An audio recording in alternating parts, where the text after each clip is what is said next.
Changement d'heure, une idée de Benjamin Franklin en 1784.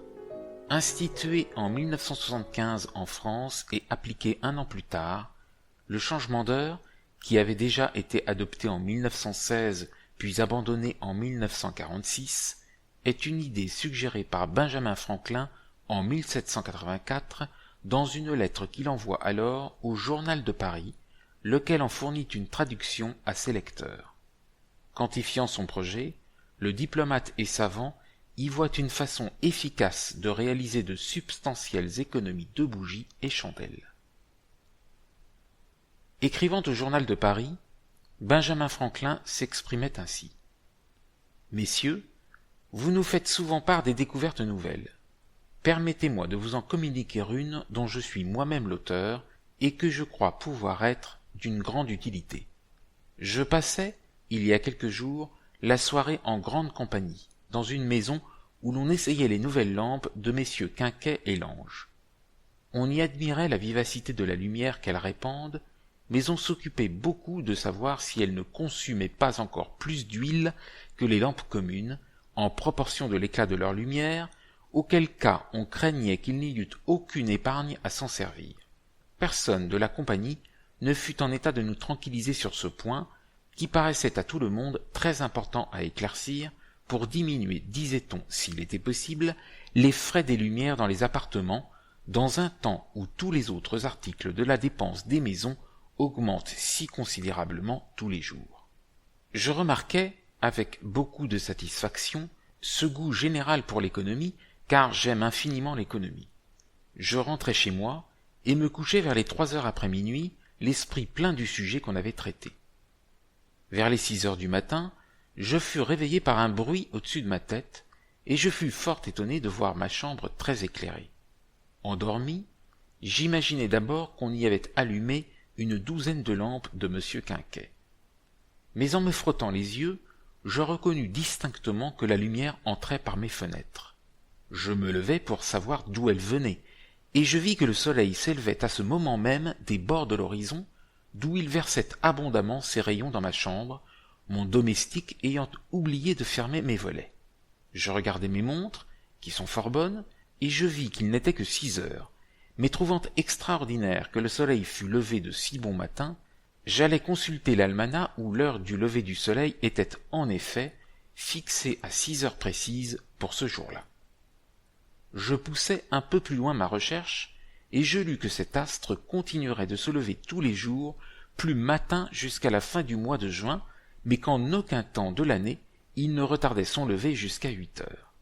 Vous avez sûrement, messieurs, beaucoup de lecteurs des deux sexes qui, comme moi, n'ont jamais vu le soleil avant 11 heures ou midi, et qui lisent bien rarement la partie astronomique du calendrier de la cour.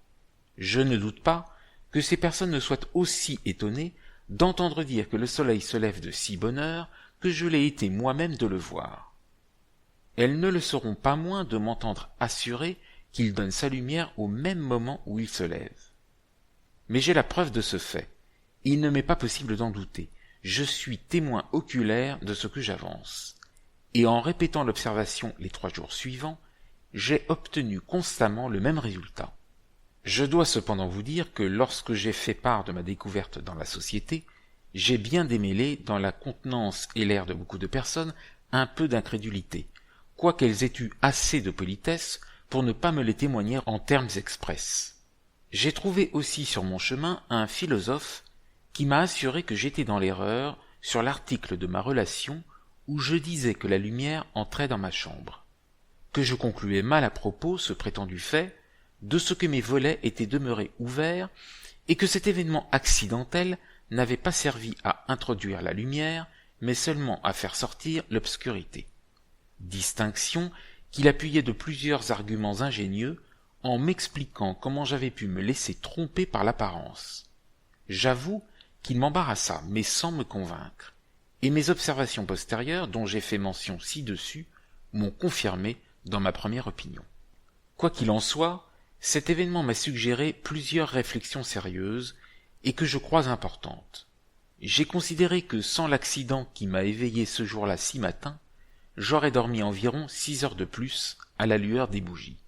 Cette dernière manière de s'éclairer, étant beaucoup plus coûteuse que la première, mon goût pour l'économie m'a conduit à me servir du peu d'arithmétique que je sais pour faire quelques calculs sur cette matière, et je vous les envoie, messieurs, en vous faisant observer que le grand mérite d'une invention est son utilité, et qu'une découverte dont on ne peut faire aucun usage n'est bonne à rien.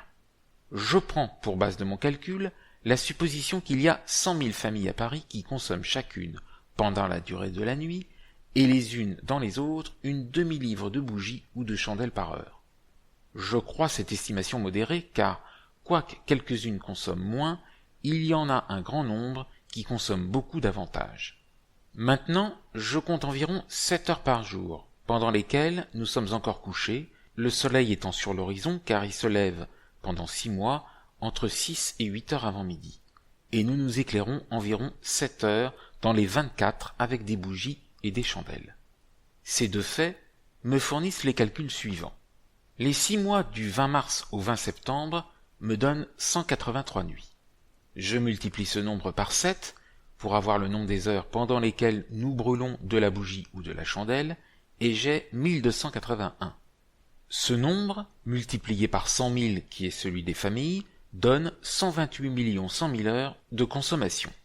À supposer, comme je l'ai dit, une demi-livre de bougies ou de chandelles consommées par chaque heure dans chaque famille, on aura 64 050 000 livres pesant de cire ou de suif consommés à Paris. Et si l'on estime la cire et le suif l'un dans l'autre au prix moyen de 30 sous la livre, on aura une dépense annuelle de 96 075 000 livres tournois en cire et suif. Somme énorme que la seule ville de Paris épargnerait en se servant, pendant les 6 mois d'été seulement, de la lumière du soleil au lieu de celle des chandelles et des bougies. Et voilà, messieurs, la découverte que j'annonce et la réforme que je propose.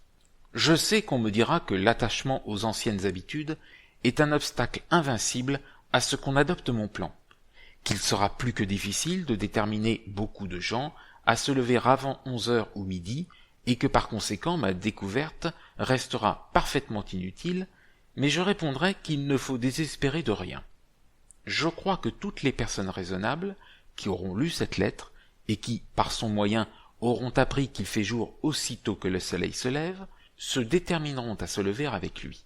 Et quant aux autres, pour les faire entrer dans la même route, je propose au gouvernement de faire les règlements suivants. Premièrement, mettre une taxe d'1 louis sur chaque fenêtre qui aura des volets empêchant la lumière d'entrer dans les appartements aussitôt que le soleil est sur l'horizon. Deuxièmement, établir pour la consommation de la cire et de la chandelle dans Paris la même loi salutaire de police qu'on a faite pour diminuer la consommation du bois pendant l'hiver qui vient de finir. Placer des gardes à toutes les boutiques des ciriers et des chandeliers, et ne pas permettre à chaque famille d'user plus d'1 livre de chandelle par semaine. Troisièmement, placer des gardes qui arrêteront tous les carrosses dans les rues après la nuit fermée, excepté ceux des médecins, des chirurgiens et des sages-femmes. Quatrièmement, faire sonner toutes les cloches des églises au lever du soleil, et si cela n'est pas suffisant, faire tirer un coup de canon dans chaque rue pour ouvrir les yeux des paresseux sur leur véritable intérêt.